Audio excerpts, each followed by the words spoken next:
Oke, Assalamualaikum warahmatullahi wabarakatuh. Good morning everyone. Selamat pagi dan salam sejahtera untuk kita semua. Apa kabar pada pagi hari ini? Semoga kalian selalu dalam keadaan sehat dan selamat menjalankan ibadah puasa buat kamu yang sedang menjalankan ibadah puasa. Semoga semuanya selalu sehat dan tetap semangat ya. Oke, di pertemuan kali ini saya akan menjelaskan mengenai analytical exposition. Masih tentang analytical exposition, seperti yang sudah kita bahas di pertemuan sebelumnya. Nah, tapi kali ini kita akan ke tujuan pembelajaran kita yang selanjutnya ya, dari analytical exposition, yaitu menyusun teks analytical exposition. Jadi kali ini kamu akan membuat teks eksposisi dari judul yang sudah kamu cari di pertemuan sebelumnya. Sebelumnya kan ingat kan ada tugas yang soal PG itu, yang soal PG ada 5 dan ada 2 soal jawaban singkat, dan di satu soal terakhir itu ada mencari judul teks eksposisi. Nah, dari judul itu, dari judul yang sudah kamu cari, kamu tinggal mengembangkan ke teks analytical exposition-nya. Nah, bagaimana sih untuk mengembangkan teks analytical exposition? Nah, sekarang Miss akan menjelaskan bagian-bagian dalam teks eksposisi dan juga unsur kebahasaan yang biasa digunakan dalam teks eksposisi. So, jangan pergi kemana-mana, stay tune, dan perhatikan cara penulisan teks eksposisi. Oke, let's get started. Oke. Untuk menuliskan teks eksposisi, di sini kamu harus tahu dulu kan, teks eksposisi itu terdiri dari 3 struktur. Right? There are 3 structure. Masih ingat kan? The first one is thesis. Terus ada argument. Terus yang terakhir ada reiteration. Oke, reiteration ya. Thesis itu apa? Yang masih ingat coba nih, thesis itu apa? Thesis itu adalah apa? Sudut pandang penulis ya. Di dalam thesis terdapat topik utama. Topik utama itu adalah latar belakang kenapa kamu memilih thesis itu. Setelah ada thesis, barulah kita akan memperkuat sudut pandang kita sebagai penulis dengan yang namanya apa? Argument. Argument itu adalah pendapat untuk mendukung topik utama. Argument bisa berupa data juga. Di sini ada data, ada fakta yang bisa memperkuat tesis. Oke. Terus yang terakhir, di paragraf terakhir dalam eksposisi ada yang namanya reiteration atau kesimpulan. Nah, bagian ini kita menegaskan kembali posisi kita sebagai penulis terhadap topik utama. Nah, itu ya bagian-bagiannya, jangan lupa. Nah, sekarang kita akan membahas unsur kebahasaan yang biasa digunakan dalam teks eksposisi. Kita lihat. Nah, dalam teks eksposisi, kita tuh harus menggunakan yang namanya present tense ya, simple present. Simple present itu apa? Ciri-cirinya, kalimatnya menggunakan verb one atau kata kerja bentuk pertama. Setelah itu menggunakan to be, is, am, are. Nah, itu ya, harus menggunakan simple present. Kenapa? Karena yang kita bahas dalam teks eksposisi itu adalah berupa fakta atau suatu kebenaran, jadi harus bentuk pertama kata kerjanya gitu. Oke? Lalu selanjutnya dalam thesis kita harus menjelaskan dulu main topik atau latar belakang kenapa kita memilih topik tersebut, lalu baru kita akan menyebutkan thesis. Nah, ada beberapa expression atau ungkapan untuk membantu kamu menuliskan thesis ya. Contohnya di sini ada I would like to remind you. I would like to remind you I would like to remind you itu artinya adalah saya ingin mengingatkan kamu tentang bla bla bla bla. Terus ada lagi I believe that, saya percaya bahwa. Terus ada lagi I am convinced that, saya yakin bahwa. Lalu ada try to remember, mencoba untuk mengingatkan kamu. Terus I agree, saya setuju bahwa. Lalu ada I doubt. Doubt itu artinya ragu, saya ragu. Terus I disagree, saya tidak setuju. Dan I prefer, saya lebih suka gitu ya, I prefer. Nah, ini adalah ungkapan atau expression yang bisa kamu gunakan untuk menuliskan thesis. Oke, ingat ya. Ini expressionnya bisa kamu gunain untuk menuliskan thesis. Dan dalam thesis itu ada topik utama atau latar belakang kenapa kamu milih thesis itu. Oke? Next, selanjutnya kita ke paragraf yang kedua. Di paragraf isi, setelah thesis ada yang namanya apa? Argument. Ya. Di dalam argument, di situ kan kamu menuliskan pendapat kamu, ya kan? Untuk memperkuat thesis. Nah, dalam argument itu, untuk menghubungkan argumen satu ke argumen yang lainnya, kamu bisa pakai yang namanya connecting words atau kata penghubung untuk menghubungkan argumen satu ke argumen lain. Contohnya ada first, second, third, firstly gitu ya. Argumen pertama, first, pertama, kedua, ketiga, yang pertama, yang kedua, yang ketiga, yang ketiga, secondly, yang kedua. Terus bisa juga pakai kata additionally. Additionally itu artinya sebagai tambahan gitu ya. Terus ada lagi furthermore, lebih dari itu. Terus ada lagi not only that, tidak hanya itu gitu, but also, tapi juga. Terus ada in addition, sama kayak furthermore. Moreover juga sama kayak furthermore. Terus ada lagi then itu kemudian, next itu selanjutnya, after that itu setelah itu, lastly itu yang terakhir, finally itu sama kayak lastly yang terakhir. Nah itu ya connecting words yang biasa digunakan dalam paragraf arguments.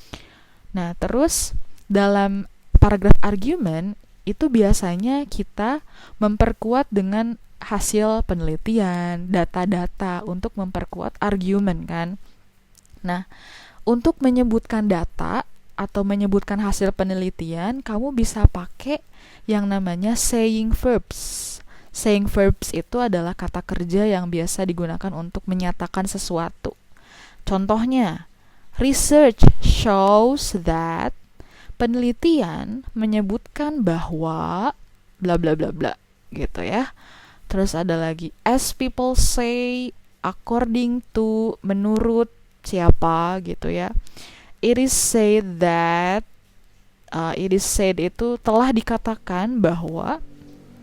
So, ada research indicates, itu kayak penelitian mengindikasikan bahwa gitu. Nah itu untuk menyebutkan hasil penelitian untuk memperkuat argumen gitu ya. Terus ada lagi dalam argumen itu biasanya ada penyebutan kata sebab akibat, conjunction sebab akibat gitu ya. Kamu bisa pakai because, bisa pakai consequently, due to, for that reason, even though, and otherwise, dan sebagainya. Oke? Itu dalam paragraf argument. Selanjutnya dalam paragraf terakhir ya, dalam analytical exposition atau paragraf reiteration yang berisi kesimpulan, itu biasanya berisi penegasan kembali dari penulis. Penegasan kembali tesis, pernyataan kembali tesis atau thesis ya.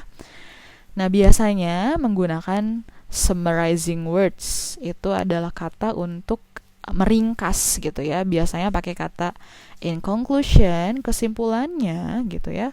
Finally, akhirnya, all in all, lastly, to conclude, dan sebagainya. Nah, terus biasanya dalam reiteration itu ada pernyataan yang lebih meyakinkan pembaca lagi gitu ya. Nah, di sini ada kata to convince the reader with your exposition, you can use this expression.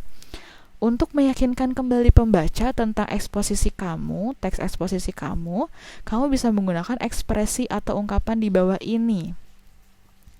Nah, kamu bisa pakai ungkapan I strongly believe that, saya sangat percaya bahwa. Nah, itu adalah ungkapan untuk meyakinkan kembali pembaca tentang teks eksposisi kamu. Terus, I believe that, saya percaya bahwa, it is obvious that, sudah jelas bahwa, dan sebagainya. Begitu ya anak-anak. Oke. So, next. Sekarang kita ke contoh teks eksposisinya. Nah, ini yang akan kamu buat nantinya berdasarkan unsur kebahasaan yang udah Miss jelaskan tadi. Coba kamu aplikasikan ke dalam teks eksposisi yang nanti akan kamu buat. Nah ya, harus sesuai dengan unsur kebahasaan yang sudah Miss jelasin ya. Jangan kamu copy paste dari Google gitu. Pasti akan ketahuan kalau itu hasil copy paste. Coba deh kamu belajar untuk menyusun kalimat per kalimat. Coba ya. Dengan unsur kebahasaan ini bisa membantu kamu untuk menyusun kalimatnya gitu. Oke, untuk selanjutnya kita akan lihat contoh. Di sini saya udah punya contoh teks eksposisi, judulnya adalah The Importance of Learning English. Pentingnya belajar bahasa Inggris. Nah, berarti di sini saya ingin meyakinkan kamu atau mengajak kamu supaya kamu yakin bahwa ternyata bahasa Inggris itu emang penting gitu ya. Nah, sebelum kita ke thesis. Nah, ini ada thesis ya. Bagian pertama dalam teks eksposisi ada yang namanya thesis. Sebelum kita ke thesis, ada topik utama dulu. Ada background kenapa kamu memilih topik tersebut. Di sini background yang saya tuliskan adalah latar belakangnya. As we know ya, ini dari sini. As we know, in this modern era, English is become international language. More than 50,000 countries speak English for communication, but there are a lot of people who can't speak English. Nah, itu latar belakangnya. Jadi di era modern seperti ini, bahasa Inggris itu adalah bahasa yang menjadi bahasa internasional dan banyak digunakan oleh 15.000 negara di dunia ini tuh ngomong pakai bahasa Inggris untuk berkomunikasi. Nah, tapi sayangnya masih banyak orang di negara ini tuh yang belum bisa ngomong bahasa Inggris. Padahal bahasa Inggris itu penting banget loh, gitu, karena memberikan banyak kita manfaat. Nah, lalu karena latar belakang itu, saya memunculkan thesis akhirnya. Thesis saya adalah it is important. Nah, itu ya. Tadi sesuai dengan unsur kebahasaan yang sudah kita bahas dalam thesis, itu biasanya ada ungkapan it is important gitu dan sebagainya. Tadi udah kalian lihat ya di bawah. Kalian bisa cari variasi yang lain. Saya menggunakan it is important for us. It is important for us to learn English because it gives a lot of benefit. Let me tell you. Nah, penting buat kita belajar bahasa Inggris karena memberikan banyak kita benefit atau manfaat. Let me tell you. Biarkan saya memberikan kamu informasi tentang manfaat belajar bahasa Inggris. Oke? Nah, tadi udah kan thesis. Nah, sekarang gimana caranya saya memperkuat thesis? Kita akan memperkuat thesis dengan menyebutkan beberapa argumen. Nah, dalam menyebutkan argumen, kamu bisa pakai connecting words. Nah, di sini saya sudah pakai connecting words ya, untuk menghubungkan argumen satu ke argumen lain. Di sini ada firstly, terus ada secondly, terus ada furthermore. Nah, kita ke argumen yang pertama. Firstly, English is used in many countries for tourism, international business, academic conferences, and entertainment. So, if you want to learn that, you have to know English to improve and develop your knowledge. Alasan yang pertama kenapa bahasa Inggris itu memberikan kamu banyak manfaat adalah bahasa Inggris itu digunakan di banyak negara untuk tourism, untuk pariwisata, untuk bisnis internasional, untuk akademik, dan untuk hiburan.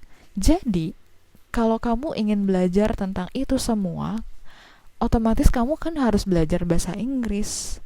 Kalau kamu udah bisa bahasa Inggris, kamu bisa upgrade pengetahuan kamu tentang hal itu semua gitu, tentang tourism, tentang international business, tentang akademik, tentang entertainment. Apalagi ini tuh di negara-negara yang maju gitu. Nah, kita bisa mengembangkan pengetahuan kita untuk belajar dari negara maju tersebut gitu.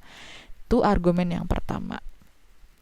Terus ada lagi the second argument. Secondly, yang kedua, English is become one of the requirement if you want to study abroad. If you understand English and get a high score for the test, you will be accepted in university you dream of. Yang kedua, bahasa Inggris itu menjadi salah satu requirement atau persyaratan jika kamu ingin belajar ke luar negeri, study abroad. Kalau kamu ngerti bahasa Inggris, if you understand English, dan kamu bisa mendapatkan skor yang lebih tinggi, yang paling tinggi buat tes kayak TOEFL gitu ya, kayak IELTS, pasti kamu akan diterima di universitas yang kamu mimpikan. Nothing impossible ya. Kalau kamu punya cita-cita ingin kuliah di luar negeri, like Oxford, Stanford, itu kamu harus bisa bahasa Inggris, karena untuk masuk ke universitas itu harus ada melewati tes-tes bahasa Inggris, dan kamu harus bisa. Kalau kamu bisa, benefitnya adalah kamu akan diterima di universitas itu. Selain requirement untuk belajar di luar negeri, bahasa Inggris juga saya tambahkan ya sebagai requirement untuk get a job. Benar kan? Di era seperti ini, perusahaan-perusahaan itu pasti sangat membutuhkan karyawan yang bisa ngomong bahasa Inggris. Kalau kamu bisa ngomong bahasa Inggris, I think you will get a job easily. Kamu bisa ngedapetin pekerjaan yang lebih mudah gitu. Okay? Nah, terus argumen selanjutnya, furthermore, lebih jauh lagi, sebagai tambahan, bahasa Inggris itu digunakan di dalam banyak gadget seperti komputer dan cell phones. Bahasa Inggris itu adalah bahasa yang digunakan di gadget. You know, gadget itu kan adalah alat yang kita gunakan hampir setiap hari ya. Komputer, handphone gitu. Dan fitur-fitur yang ada dalam komputer dan handphone itu banyak menggunakan bahasa Inggris kan. Walaupun kamu bisa switch ke bahasa Indonesia, tapi ada fitur-fiturnya yang pakai bahasa Inggris gitu. Kalau kamu ngerti fair use of vocabulary, banyak vocabulary dan frase yang digunakan dalam gadget itu, kamu bisa menggunakan gadget itu dengan lebih baik, dan kamu bisa tahu fitur-fiturnya gitu. Jadi kamu bisa update lebih banyak daripada orang lain gitu. Nah, itu adalah argumen untuk memperkuat tesis saya bahwa dengan belajar bahasa Inggris, kamu bisa mendapatkan banyak manfaat itu. Oke, untuk selanjutnya kita ke paragraf terakhir, yaitu conclusion. Ini adalah kesimpulan atau reiteration. Nah, dalam reiteration, seperti yang sudah saya bahas tadi di unsur kebahasaan, dalam reiteration, kamu bisa pakai summarizing words, kata untuk meringkas ya. Tadi banyak ya, ada finally, ada all in all. Buka lagi aja di bawah ya, di bawah ini ya, yang di bawah tadi ya, Oke, buka lagi ya. Nah, salah satu contoh summarizing words itu ada in conclusion. Sebagai kesimpulannya, in conclusion, based on the argument above, berdasarkan argumen di atas, It is obvious. Nah, ada ungkapan it is obvious untuk apa? Ungkapan untuk meyakinkan pembaca gitu ya, dengan menggunakan kata it is obvious that you have to learn English to get more advantages of it. Learn English and upgrade yourself for better future. Sudah jelas bahwa kamu harus belajar bahasa Inggris untuk mendapatkan banyak manfaat gitu. Nah, terus terakhir saya memberikan quote, learn English, upgrade yourself for a better future. Belajar bahasa Inggris, terus upgrade kemampuan kamu untuk masa depan yang lebih baik. Oke. Itu adalah contoh dari analytical exposition-nya. Nah, tugas kamu sekarang adalah silakan kamu mencari argumen-argumen untuk memperkuat tesis kamu. Judulnya kan udah ada ya, silakan judulnya dituliskan nanti. Lalu kamu cari argumen untuk memperkuat tesis. Lebih baik lagi argumennya diperkuat oleh data, gitu. Dan harus mengikuti arahan-arahan dari Miss ya. Jadi tadi gunakanlah unsur kebahasaan yang sudah saya jelaskan ini. Nah, ini harus digunakan dalam teks kamu ya. Kalau kamu tidak menggunakan, itu berarti ada indikasi kamu hanya copy paste dari Google. Nah, itu yang harus dijauhi. Gak boleh apa ya namanya tuh, copy paste atau meniru yang sama persis, itu plagiarism. Nah, itu tidak boleh ya. Oke, nah nanti untuk deadline pengumpulannya nanti bisa dilihat di jadwal yang sudah ada di Google Classroom. Oke. I think that's all for today. Kalau kamu ada pertanyaan, kamu bisa langsung tanyakan ke WhatsApp. I think that's all. Thank you for your attention. Do not copy paste on Google. Do it by yourself.